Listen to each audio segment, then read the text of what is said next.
Mabusa problema sa basura sa Bacol City bangod sa delayed nga koleksyon, nagapabilin nga palaligban ang pamangkot. Pasalig nga hakuto ng basura, wala na tuman. Yaring balita nga aton gintutukan.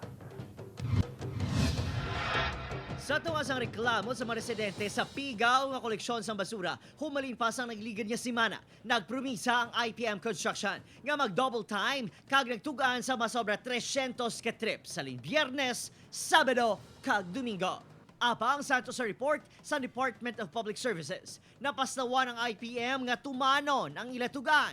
Hindi lang isa, duha o kung 3 ka trips ang kulang, kundi masobra 20 ka trips ang wala na tigayon. Ang rason, kulang kuno sila sang tinawo. Dapat ang pumuluyo hindi na magpadala sang reklamo, maghagi reklamo. It's our office na tani amo ang ma-address. Ambalya hindi kita magiging reactive but proactive. That is why we're also trying to catch up sa expectation ni Mayor. Prioridad nga magkuha ang nagatumbok nga basura sa mga mayor nga merkado kaangay sang Libertad Public Market.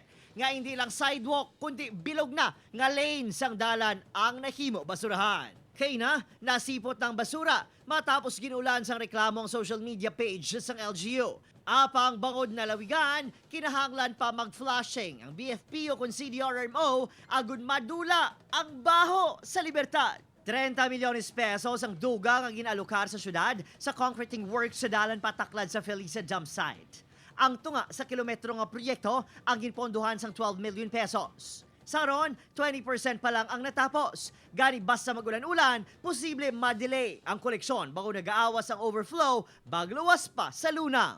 Bali, gina-ano na siya subong, gina-finalize na siya, no? Kay that's the amount of budget needed as proposed by the city engineers para makompleto.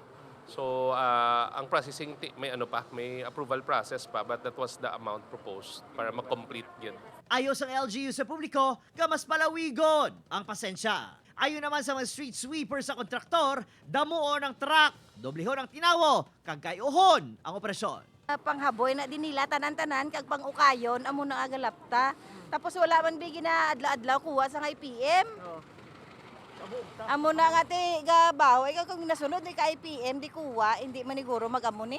Opo, Kiril Casillo, Adrian Priatos, 1 Western Visayas.